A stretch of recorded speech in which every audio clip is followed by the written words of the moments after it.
नमस्कार विद्यार्थी मित्रांनो, मी अनुप सर आणि तुमचं स्वागत करतोय या आपल्या YouTube चॅनलला।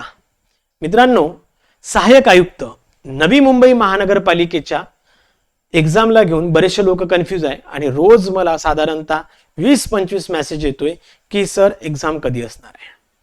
तर तुम्हाला एक माहिती आहे की आपली फॉर्म फिल करण्याची जी शेवटची तारीख होती ती 15 एप्रिल होती, बरोबर आहे। आता 15 एप्रिल पासून साधारणतः 40 ते 45 दिवस तुम्ही पुढे चला, त्या अनुषंगाने तुमचा अभ्यास करा आणि 40 ते 45 दिवसाच्या अंतर्गत तुमच्या एक्झामचं शेड्यूल केला जाऊ शकतं। हे अप्रॉक्सिमेट डेट आहे, म्हणजेच काय साधारणतः विचार केलाय तर 25 मे ते 5 किंवा 7 जून पर्यंत ही एक्झाम असू शकते किंवा त्याचं शेड्यूल केलं जाऊ शकते। त्यामुळे जे विद्यार्थी अजूनही अभ्यास करतायत किंवा ज्यांनी चालू केलं नाही ते करू शकताय। अजूनही आपल्याकडे 40 ते 45 दिवस आहे, त्यामुळे त्या अनुषंगाने अभ्यास करा आणि अभ्यास जोराने चालू करा। त्याच पर्टिक्युलर एका टॉपिकचा भाग घेऊन येतोय, तो म्हणजे आपत्ती व्यवस्थापन कायदा 2005। आजच्या भागात आपण पहिले 25 प्रश्न बघणार आहोत आणि उद्याच्या भागात पुन्हा पुढचे 25 प्रश्न बघणार आहोत। आपण याआधी हा एक सहाय्यक आयुक्ताचा फास्ट ट्रॅक कोर्स लॉन्च केला होता, ज्याची किंमत फक्त 2199 रुपये होती, ज्यामध्ये तुम्हाला पूर्ण नोट्स, पूर्ण MCQ सिरीज, त्यासोबत सगळे व्हिडिओ लेक्चर जे की कंप्लीट झालेले आहे, हे सर्व फक्त आणि फक्त 2199 मध्ये आपल्या पिलर्स कोचिंग क्लासेसच्या ॲपवर अवेलेबल आहे। ज्या विद्यार्थ्यांना अजूनही या एक्झामसाठी प्रिपेअर करायचं असेल किंवा इच्छा असेल, फॉर्म भरलेला आहे, तर हा कोर्स परचेस करू शकता आणि येणाऱ्या काही दिवसात जे एक्झाम येणार आहे त्यासाठी प्रिपेअर करू शकतात। त्यासोबतच आपली सहाय्यक आयुक्त म्हणजेच असिस्टंट कमिशनरसाठी विजयपथ नावाची टेस्ट सिरीज आपण लॉन्च केली होती, जी की फक्त आणि फक्त 250 रुपयामध्ये दिलेली होती, ज्यामध्ये 1200 पेक्षा जास्त प्रश्न उत्तरे आपण घेतलेले आहे, मराठी आणि इंग्लिश या दोन्ही भाषेमध्ये। ज्यांना ही परचेस करायची असेल, खाली दिलेल्या लिंकवर तुम्ही आपला हा सहाय्यक आयुक्ताचा कोर्स यासोबतच आपली विजयपथ टेस्ट सिरीज तुम्ही परचेस करू शकता।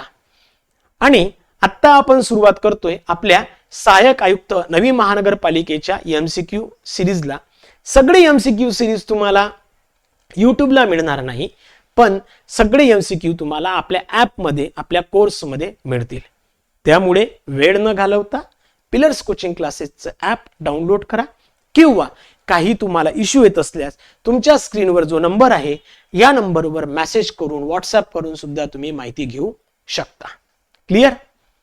सो लेट्स सी फ्रेंड्स, सगळ्यात महत्त्वाची गोष्ट काय की जो सहाय्यक आयुक्त नवी मुंबई महानगरपालिकेचा जो काही आपण कोर्स लॉन्च केला होता, जो आत्ता पूर्णपणे कंप्लीट झालेला आहे आणि त्याच्या संदर्भात आपली जी MCQ सिरीज आहे किंवा जे काही प्रश्न आपण घेत आहोत, त्या पर्टिक्युलर प्रश्नाच्या संदर्भातच आपण काय करतोय की ही एक महत्त्वाची एक MCQ सिरीज आपण चालू केली होती, ज्याचा आपत्ती व्यवस्थापन कायदा 2005 वरचा जो पार्ट आहे त्याचे टोटल 50 प्रश्न तयार केले, ज्यामध्ये पहिले 25 आता घेतोय आणि नंतरचे 25 आपण पुन्हा नंतर घेणार आहोत।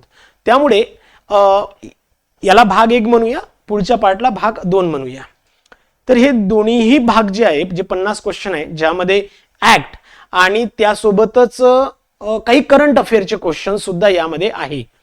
महत्त्वाचा पार्ट आहे, खूप इंटरेस्टिंग आहे, त्यामुळे व्यवस्थित दोन्हीही जे पार्ट आहे किंवा भाग आहे ते व्यवस्थित करा। डिझास्टर मॅनेजमेंट जो ऍक्ट आहे 2005 चा, त्याचे सर्व कंडिशन्स किंवा ऑलमोस्ट त्यावरचे प्रश्न जे आहेत ते आपण कंप्लीट करण्याचा प्रयत्न या दोन्ही भागात केलेला आहे। Okay, so let's see the first question. In the context of disaster risk reduction, what does the paradigm shift from relief centric to protective mitigation? Preliminary एंटायटल। आपत्ती जोखीम कमी करण्याच्या संदर्भात मदत केंद्रित ते प्रोएक्टिव्ह शमन या प्रतिमान बदलमध्ये प्रामुख्याने काय समाविष्ट आहे? आपत्तीनंतरच्या पुनर्रचनासाठी अंदाजपत्रक वाढ करणे, तात्काळ प्रतिसादाऐवजी आपत्तीपूर्व जोखीम कमी करणे आणि सज्जतेकडे लक्ष केंद्रित करणे, देशांतर्गत प्रयत्नांपेक्षा आंतरराष्ट्रीय मदतीवर विसंबून राहणे, केवळ धोक्याच्या अंदाजावर लक्ष केंद्रित करणे। चार्ट प्रायव्हेट करतोय, त्यामुळे प्लीज कोणाला आन्सर कोणाचं दिसणार नाही। क्लियर? ओके, चलो गुड। मोस्ट ऑफ द लोक करेक्ट, मोस्ट नाही सगळ्यांनीच करेक्ट दिलेला आहे. छान, अभ्यास व्यवस्थित चालू आहे. याचा अर्थच की कंडिशन मध्ये काय सांगतंय की ऑप्शन बी जो आहे shifting focus from immediate response to the pre disaster risk reduction and प्रिपेअर्डनेस.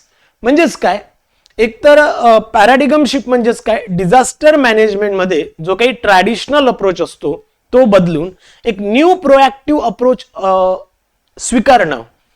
आणि आधी काय व्हायचं की रिलीफ सेंट्रिक अप्रोच होता, त्यामध्ये डिझास्टर झाल्यानंतर रिस्पॉन्स, रेस्क्यू, रिलीफ आणि रिहॅबिलिटेशनवर फोकस केला जात होतो किंवा जास्त भर दिला जायचा. पण म्हणजेच काय, नुकसान झाल्यानंतर मदत करणं.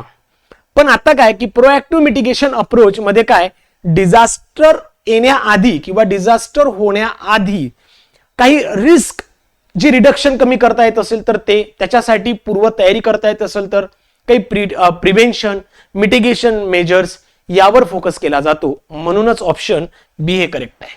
क्लिअर.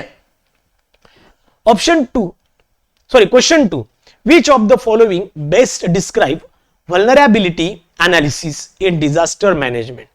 खालीलपैकी कोणते आपत्ती व्यवस्थापनात असुरक्षितता विश्लेषणचे सर्वोत्तम वर्णन करते. धोक्याच्या तीव्रतेचे मॅपिंग करणे, एका मुदतीत धोका उद्भवण्याच्या संभावनेचे मूल्यांकन करणे, लोकसंख्या किंवा रचना किती प्रमाणात नुकसान होण्याची शक्यता आहे हे ओळखणे, आपत्तीनंतर होणाऱ्या एकूण आर्थिक नुकसानीचा अंदाज बांधणे.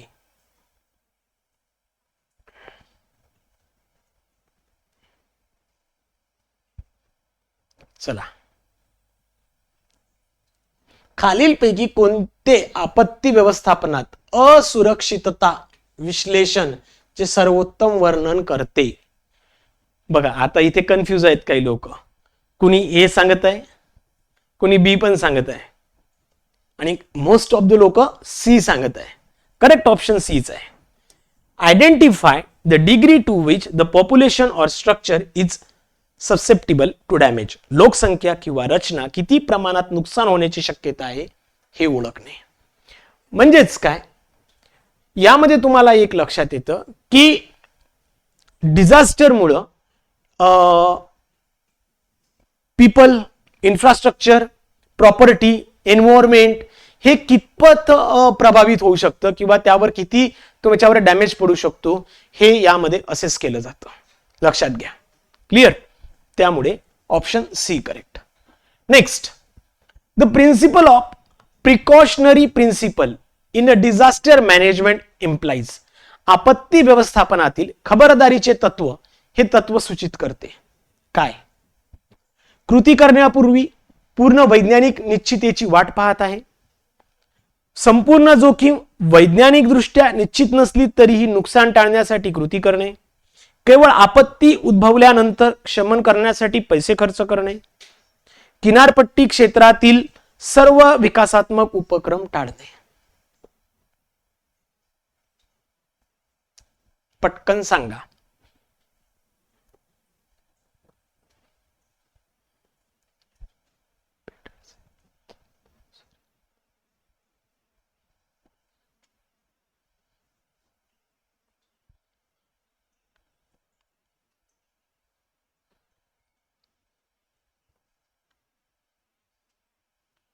ओके, चला गुड.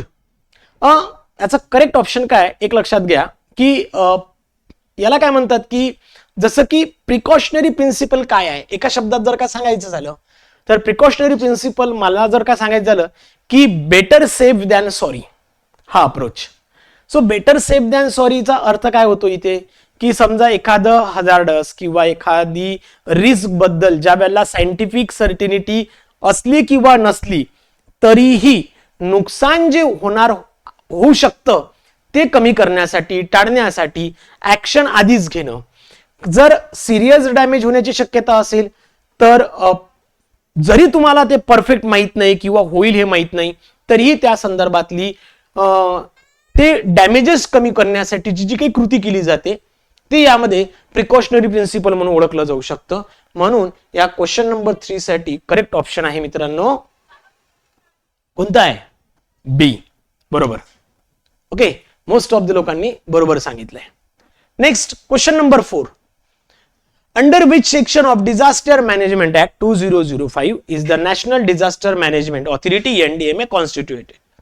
आपत्ती व्यवस्थापन अधिनियम 2005 च्या कोणत्या कलमान्वये राष्ट्रीय आपत्ती व्यवस्थापन प्राधिकरण एनडीएमए स्थापन केले जाते? चला पटकन सांगा. Section 3, section 10, section 14, section 44.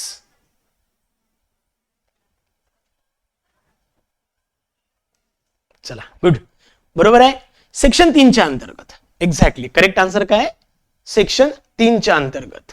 So section 3 च्या अंतर्गत एनडीएमए ची स्थापना केली जात असते. क्लिअर. Next question 5. लक्षात असू द्या बरं, इथे आपण क्वेश्चन येऊ नाही येऊ पण तुम्हाला माहिती असायला पाहिजे की एनडीएमए ची जी स्थापना आहे ती सेक्शन 3 च्या अंतर्गत केली जात असते. सेक्शन 5 असो. Question number 5. Who is the ex officio chairperson of the National Disaster Management Authority in India? भारतातील राष्ट्रीय आपत्ती व्यवस्थापन प्राधिकरणाचे पदसिद्ध अध्यक्ष कोण आहेत? केंद्रीय गृहमंत्री, भारताचे राष्ट्रपती, भारताचे पंतप्रधान, भूविज्ञान मंत्री.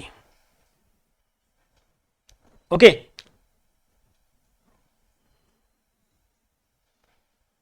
इथे बऱ्याचशा लोकांना एक्स ऑफिसिओ म्हणजे काय हा प्रश्न पडतो. एक्स ऑफिसिओ म्हणजे काय?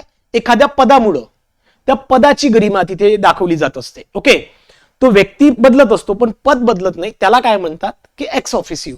सो म्हणजे त्या पदामुळे. ओके, सो कोण असतो?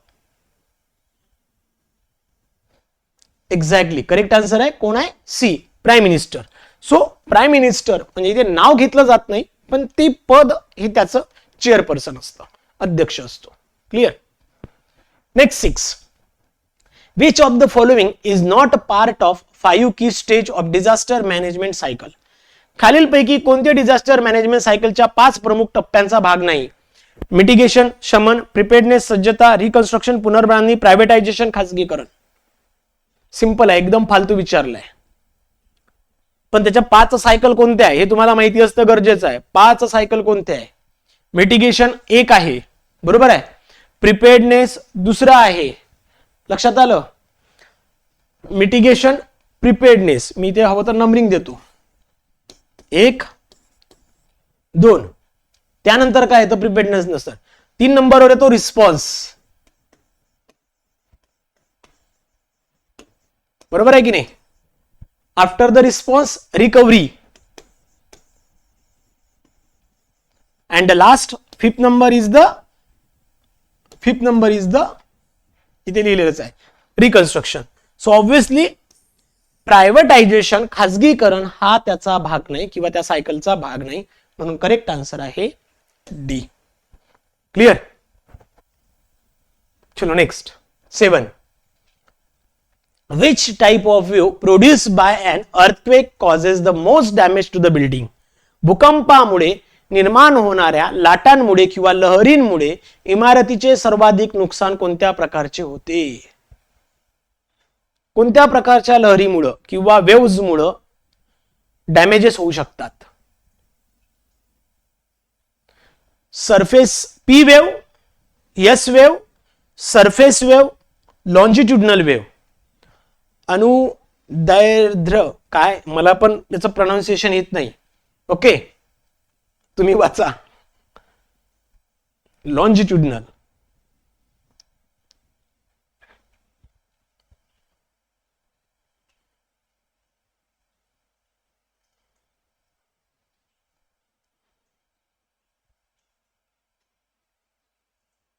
Okay good. Option C correct आहे. सरफेस वेव्ह मुळे. तर सरफेस वेव्ह मुळे काय असतं की अर्थक्वेक मध्ये काय की सरफेस वेव्ह जे असतात किंवा अर्थक्वेक मध्ये सरफेस वेव्ह आहे या बिल्डिंगला सर्वाधिक डॅमेज करत असतात. या वेव्ह काय करतात की अर्थ सरफेसच्या वरून ट्रॅव्हल करतात. ओके, अर्थ सरफेसवर ट्रॅव्हल करतात, त्यामुळे काय मॅक्झिमम ग्राउंड शेकिंग होण्याचे चान्सेस आहे, जमीन जास्त हलण्याचे चान्सेस आहे, त्यामुळे काय होतं की जास्तीत जास्त यामध्ये नुकसान होण्याचे चान्सेस आहे. ओके, त्यासोबत एक लव वेव्ह म्हणून सुद्धा असतो. Side to side horizontal movement करत असतात, बिल्डिंगच्या फाउंडेशनवर सिव्हिअर स्ट्रेस घेतो.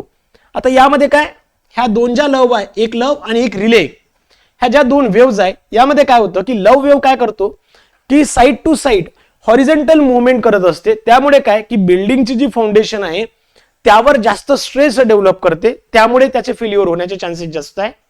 रिले वेव्ह काय करतो तर ओशियन वेव्ह सारखी एक रोलिंग मोशन त्या निर्माण करते या टाइप मध्ये, आणि ग्राउंड अप डाऊन किंवा सर्क्युलर मोशनमुळे स्ट्रक्चरला सगळ्यात जास्त डॅमेज होण्याचे चान्सेस असतात. त्यामुळे सरफेस वेव्ह हे करेक्ट ऑप्शन आहे, लक्षात ठेवायचं आहे. Next 8 number.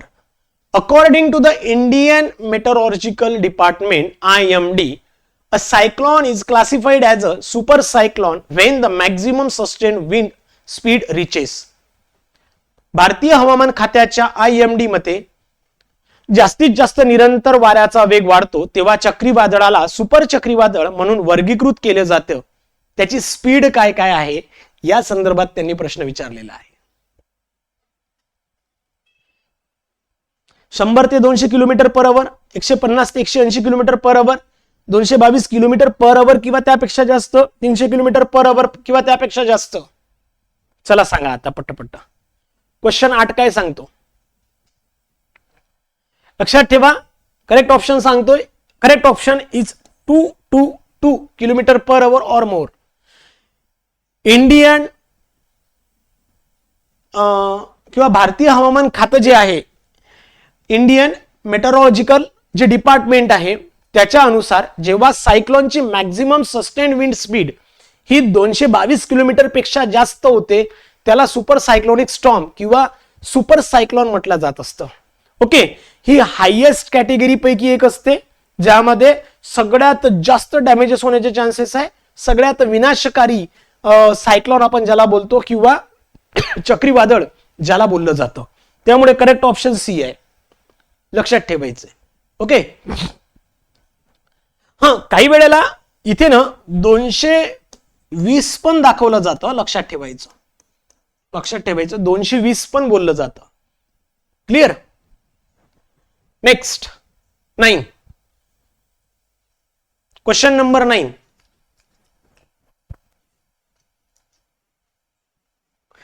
काय सांगतो, which of the following is considered the most critical factor in chemical disaster mitigation on-site emergency plan. रासायनिक आपत्ती शमन ऑन-साइट इमर्जन्सी प्लॅन मध्ये खालीलपैकी कोणता सर्वात महत्वाचा घटक मानला जातो? हा प्रश्न विचारलेला आहे एक्झाम मध्ये, UPSCच्या एक्झाम मध्ये विचारलेला होता. म्हणजे अशा टाईपचा होता, मी त्यातनं त्याला MCQ तयार केलाय. The distance from a water body, जलाशयापासून अंतर, घातक रसायने व त्यांचे प्रमाण ओळखणे, चेतावणी ध्वजाचा रंग, कारखान्याच्या इमारतीचे वय.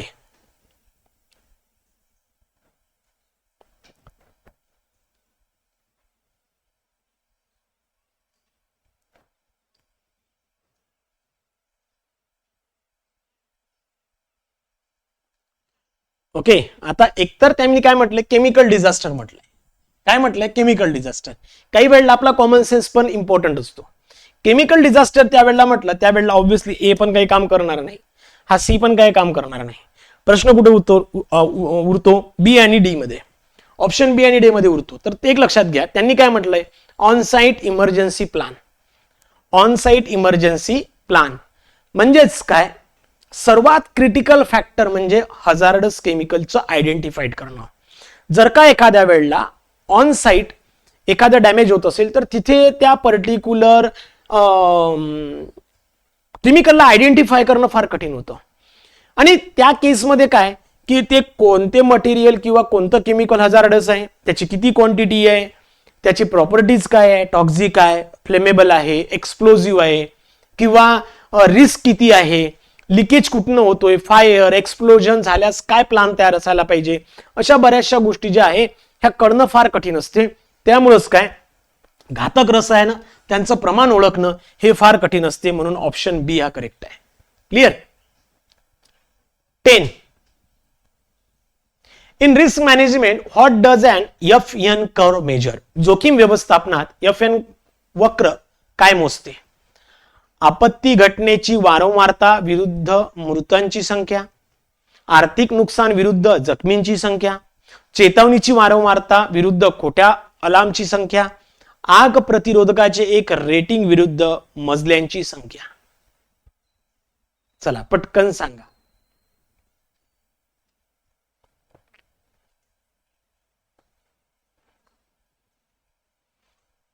ओके,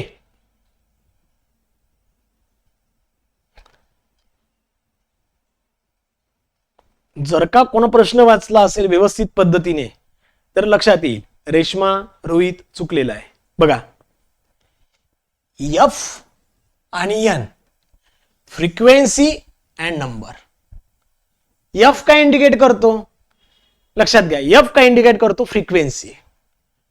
ही घटना किती वेळा होण्याचे चान्सेस आहेत. एन काय इंडिकेट करतो? नंबर ऑफ फॅटॅलिटीज, मृतांची संख्या. ओके, म्हणजेच काय, किती मृत आहे, फॅटॅलिटीज किती आहे. म्हणजे एफ एन करो काय सांगतो? आपत्ती घटनेची वारंवारता विरुद्ध मृतांची संख्या हे दाखवण्याचं काम करते. एफ आणि एन लक्षात घ्या. इथे फायनान्शियल लॉस किंवा नंबर ऑफ पीपल नाही, फ्रिक्वेन्सी, नंबर ऑफ फॉल्स नाही, आणि F rating versus number of floors नाही. मुद्दाम ऑप्शन एफ यांच्याच फॉर्मॅटमध्ये टाकण्यात आले. But you should know that की F is representative the frequency of disaster occurrence versus N represent the number of fatalities. Clear? Option question 10 ला बी correct येतं. Sorry काय, ए करेक्ट येतं. 11. What is the key priority in the first 20 hours of a rapid onset disaster, often termed as the golden hour? वेगाने येऊ लागणाऱ्या आपत्तीच्या पहिल्या 24 तासांमध्ये मुख्य प्राधान्य काय आहे, ज्याला बरेचदा सुवर्ण तास असे म्हटले जात असते?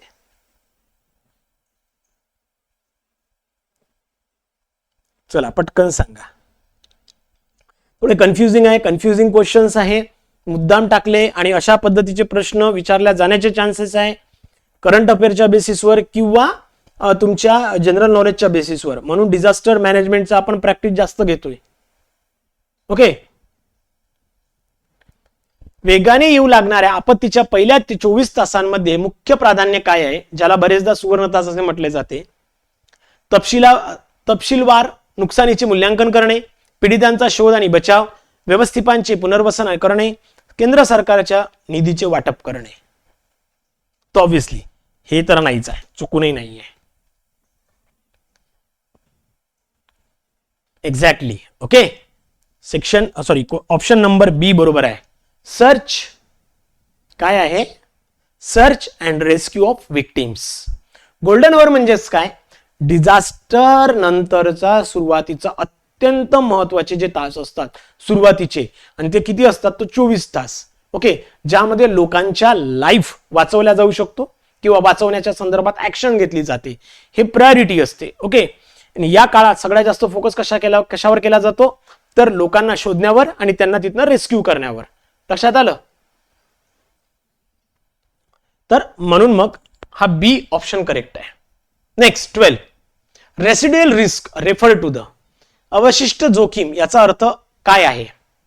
सर्वशमन उपायांची अंमलबजावणी केल्यानंतर शिल्लक असलेला धोका, जोखीम जी पूर्णपणे काढून टाकली जाते, जोखीम ज्याकडे धोरणकर्ते दुर्लक्ष करतात, जोखीम जी केवळ ग्रामीण भागात उद्भवते.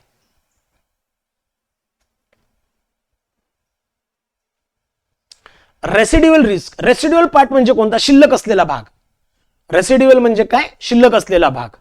ऑब्विसली त्यामुळं सर्वक्षमन उपायांची अंमलबजावणी केल्यानंतर शिल्लक असलेला जो धोका आहे, सो यालाच म्हणतात रेसिड्युअल रिस्क. ओके, म्हणजेच काय, याला काय म्हणू शकतो की मिटिगेशन मेजर केल्यानंतरही काही रिस्क जर का राहत असेल तर त्याला काय म्हणतात? रेसिड्युअल रिस्क म्हणतात. पूर्ण रिस्क कधीही 100% एलिमिनेट होत नसते. काही ना काही पार्ट राहून जातो किंवा सुटून जातो, त्यालाच म्हणतात रेसिड्युअल रिस्क. क्लिअर? त्यामुळे ऑप्शन ए हा इथे करेक्ट आहे. 13. Which of the following is the most important issue in the management of international multi-agency disaster response? Example, Tsunami 004. आंतरराष्ट्रीय बहु एजन्सी आपत्ती प्रतिसादांच्या व्यवस्थापनात खालीलपैकी कोणता मुद्दा सर्वात महत्वाचा आहे? निधीची कमतरता, तांत्रिक उपकरणांचा अभाव, अधिकाऱ्यांमध्ये समन्वय आणि संवाद कमी आहे, स्थानिक स्वयंसेवकाच्या सहभागाचा अभाव.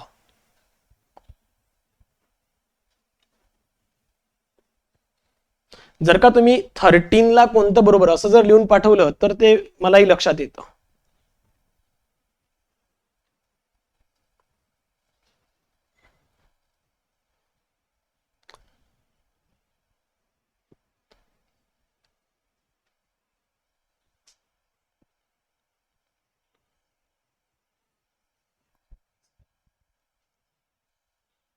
चला, एक्झॅक्टली बऱ्याचशा लोकांनी करेक्ट उत्तर दिलेलं आहे. काही लोक बी बोलतायत, काही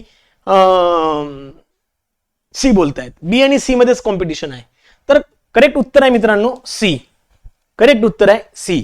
जर का सुनामी 2004चा जर का तुम्ही एक फंडा बघितला तर यामध्ये काय होतं की लक्षात घ्या, कोणतेही डिझास्टर आल्यानंतर त्यामध्ये बऱ्याचशा एजन्सीज या इन्व्हॉल्व्ह असतात. जसं की नॅशनल गव्हर्नमेंटच्या केसमध्ये इंटरनॅशनल ऑर्गनायझेशन तर असेलच, जसं की युनायटेड नेशन्स किंवा नॅशनल डिझास्टर मॅनेजमेंट ऑथॉरिटी जी आहे यासारख्या ऑथॉरिटीज असतात. पण त्यासोबतच एनजीओज असतात, मिलिटरी असतात, रिलीफ एजन्सीज असतात, या बऱ्याचशा एजन्सी त्यामध्ये इन्व्हॉल्व्ह असतात. तर त्यांच्यामधला जो काही कम्युनिकेशन आहे किंवा कोऑर्डिनेशन आहे ते कदाचित कमी पडतंय. त्यामुळे जो काही भाग आहे किंवा आंतरराष्ट्रीय बहु एजन्सी आपत्ती प्रतिसादांच्या व्यवस्थापनात हा एक महत्वाचा मुद्दा असतो की ज्यामध्ये तिथली जी काही एनजीओज असेल, मिलिटरी असेल किंवा मग रिलीफ एजन्सीज असतील, त्यांच्या पुअर कोऑर्डिनेशनमुळे ह्या गोष्टी घडतात. त्यामुळे option C is correct. 14. Which specific section of the disaster management act 2005 provides overriding effect to the act over any other law in force? DM act 2000 मधील कोणते विशिष्ट कलम अंमलात असलेल्या इतर कोणत्याही कायद्यापेक्षा या कायद्याला ओव्हररायडिंग इफेक्ट प्रदान करते? जर का वेगवेगळ्या कायद्यांमध्ये मतमतांतर असतील या एखाद्या गोष्टीला घेऊन, तर त्या केसमध्ये या कायद्याच्या अंतर्गतला कोणता सेक्शन दाखवतो की हा कायदा कोणत्याही कायद्यापेक्षा वरचढ आहे, असा त्याचा अर्थ आहे. प्रश्नाचा अर्थ समजला? एक्झॅक्टली बरोबर. गुड. भक्ती पाटील, त्यानंतर कोण, पीडब्ल्यूडी इंजिनियर, विनय स्विन दहाटे. गुड, बरोबर आहे. यस, डॉक्टर स्वप्नाली बरोबर आहे. रोहित चुकलंय. सेक्शन नंबर 72 सांगतोय, लक्षात घ्या. सेक्शन नंबर 72 काय सांगतोय की याचा अर्थ असा असतो की डिझास्टर मॅनेजमेंट ऍक्ट आणि अजून कोणताही लॉ असेल ज्यामध्ये काही कॉन्फ्लिक्ट असेल, वेगवेगळ्या गोष्टी सांगितल्या असेल, तर डिझास्टर मॅनेजमेंट ऍक्टला प्राधान्य दिलं जाईल. याचे सर्व कंडिशन्स या ओव्हररायडिंग असेल अदर ऍक्ट्सवर. क्लिअर?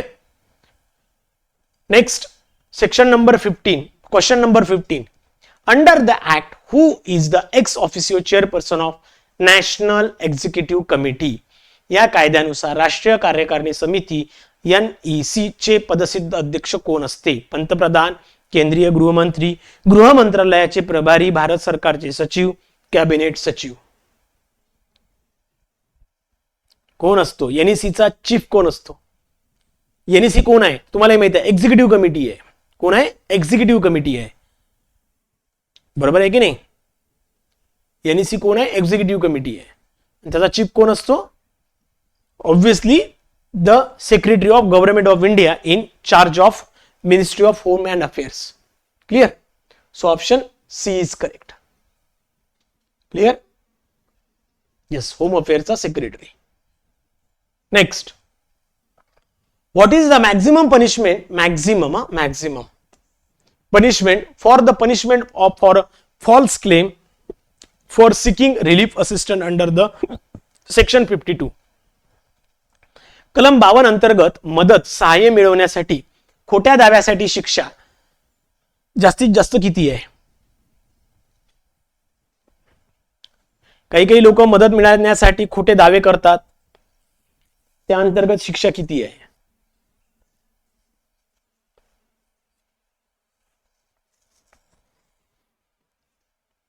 ओके, एक्झॅक्टली किती? ऑप्शन बी करेक्ट आहे.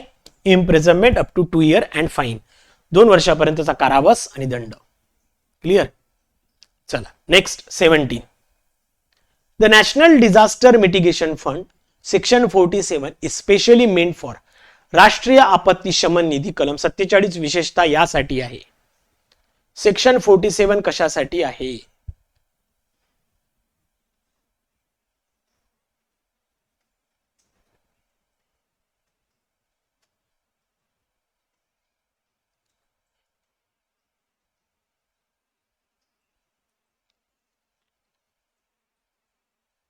सेक्शन 47 कशासाठी आहे?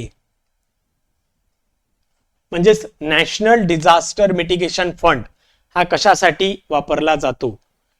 कोणत्या गोष्टीसाठी वापरला जातो? चला, बरोबर आहे रोहित. पुन्हा project exclusively for disaster preparedness and mitigation. लक्षात घ्या, म्हणजेच काय?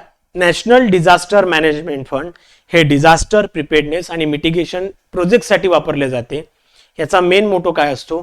तर रिस्क रिडक्शन मेजरसाठी, मिटिगेशन प्रोजेक्टसाठी, प्रिव्हेन्शन ओरिएंटेड ऍक्टिव्हिटी करण्यासाठी किंवा पूर्व तयारी करण्यासाठी याचा वापर केला जातो. Clear? Next 18. Which body is responsible for laying down the national plan for a disaster management? आपत्ती व्यवस्थापनासाठी राष्ट्रीय आराखडा तयार करण्याची जबाबदारी कोणत्या संस्थेची असते? राष्ट्रीय आराखडा, नॅशनल प्लान कोण तयार करेल? नॅशनल प्लान कोण तयार करेल? एक्झिक्यूट करेल नाही म्हटलंय त्यांनी, तयार करायचं विचारलंय, तयार करण्याच्या संदर्भात विचारलंय.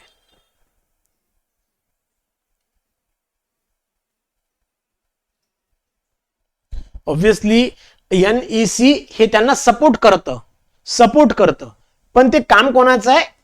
नॅशनल डिझास्टर मॅनेजमेंट ऑथॉरिटीचं आहे. ओके, नॅशनल डिझास्टर मॅनेजमेंट ऑथॉरिटीचं आहे. त्याला NEC सपोर्ट करतं आणि इम्प्लिमेंट किंवा एक्झिक्युशनचं काम NECचं असणार आहे. क्लिअर? नेक्स्ट 19.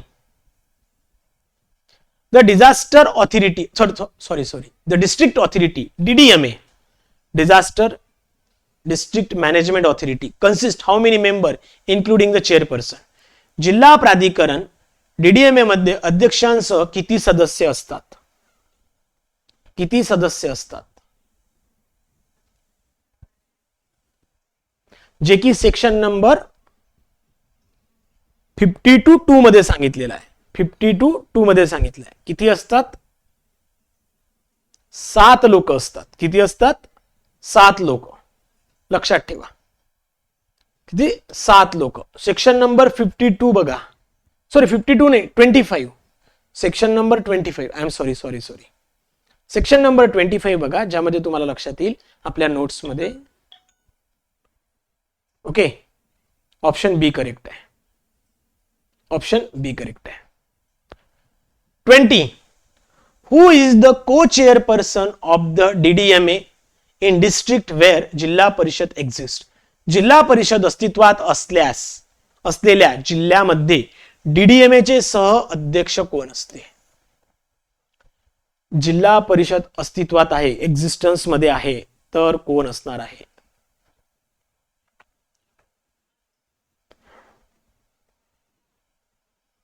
जिल्हा परिषद अस्तित्वात आहे. पुन्हा त्यांनी म्हटलंय को चेअरपर्सन म्हणताय, चेअरपर्सन म्हणत नाही. पुन्हा एकदा सांगतोय, को चेअरपर्सन म्हणतायत.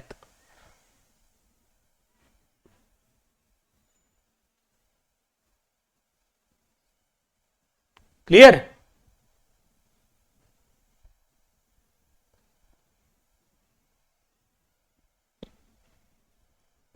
C, the chairperson of Zilla Parishad, जिल्हा परिषदेचे अध्यक्ष. लक्षात आलं? जे की सेक्शन नंबर 25 मध्ये सांगितलंय.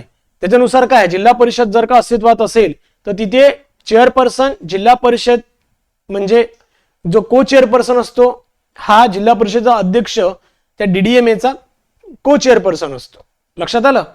आणि डिस्ट्रिक्ट मॅजिस्ट्रेट जो आहे, कलेक्टर जो असतो, तो चेअरपर्सन असतो. Next 21. Under Section 44, the National Disaster Response Force (NDRF) is constituted who has the power of general superintendence, direction and control of force. कलम 44 अन्वये राष्ट्रीय आपत्ती प्रतिसाद दल NDRF ची स्थापना करण्यात आली आहे. दलाचे सामान्य पर्यवेक्षण, मार्गदर्शन आणि नियंत्रण करण्याचे अधिकार कोणाकडे आहे? NDRF ची महासंचालक, राष्ट्रीय आपत्ती व्यवस्थापन प्राधिकरण, सचिव, गृह मंत्रालय, चीफ डिफेन्स स्टाफ.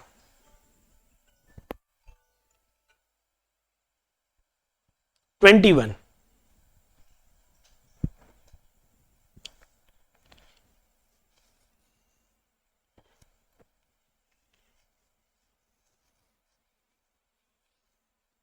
बरोबर आहे.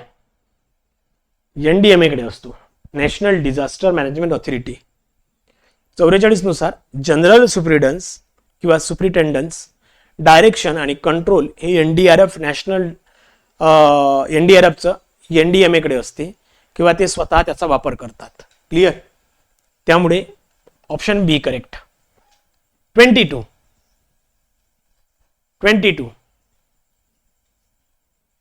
If person refuse to comply with a direction given by the central or state government under the act, they can be imprisoned for up to 1 year. However, if such refusal leads to loss of lives, the imprisonment may be extended to. जर एखाद्या व्यक्तीने या कायद्याअंतर्गत केंद्र सरकारने किंवा राज्य सरकारने दिलेल्या निर्देशांचे पालन करण्यास नकार दिला तर त्यांना 1 वर्षापर्यंत तुरुंगवासाची शिक्षा होऊ शकते. तथापि जर अशा नकारामुळे जीवितहानी झाली तर तुरुंगवासाची पुढील मुदत पुढील प्रमाणे वाढू शकते. किती वर्ष?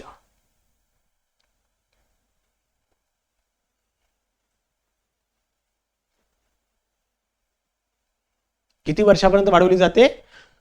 2 वर्षापर्यंत. क्लिअर. आपल्या नोट्स मध्ये ऑलरेडी झालेलं आहे. 23 काय सांगतो? Which section of the act protects government employees from a legal action taken in a good faith. कायद्यातील कोणते कलम सरकारी कर्मचाऱ्यांना सद्भावनेने केलेल्या कृतीसाठी कायदेशीर कारवाईपासून संरक्षण देते? Section 68, section 70, section 71, section 73. पटकन सांगा. Good faith.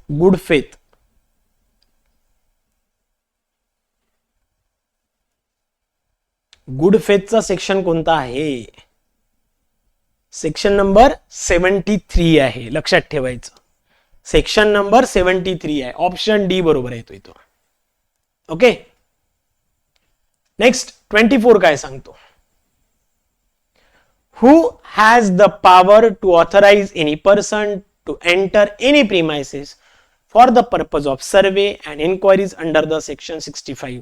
कलम 65 अन्वये सर्वेक्षण व चौकशीच्या उद्देशाने कोणत्या व्यक्तीला कोणत्याही आवारात प्रवेश करण्याचा अधिकार कोणाकडे आहे?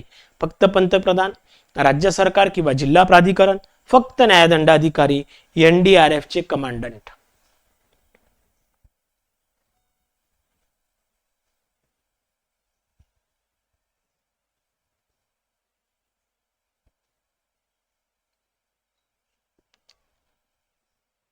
कोणाकडे असतात? ऑब्विसली कुठेही एंटर करायच्या केसमध्ये राज्य सरकार किंवा ते जिल्हा प्राधिकरण दोघांकडे अधिकार असतात. बरोबर आहे. त्या दोघांकडे अधिकार असतात. Next 25. The annual report of NDMA must be laid before. NDMA चा वार्षिक अहवाल यापूर्वी सादर करणे आवश्यक आहे. संसदेच्या दोन्ही सभागृहे, भारताचे राष्ट्रपती, सर्वोच्च न्यायालयाची माहिती, नीती आयोग. कुठं सादर करणं आवश्यक आहे? कुठे सादर करणं? आणि सिंपल आहे. हा फालतू क्वेश्चन विचारलाय. बरोबर आहे.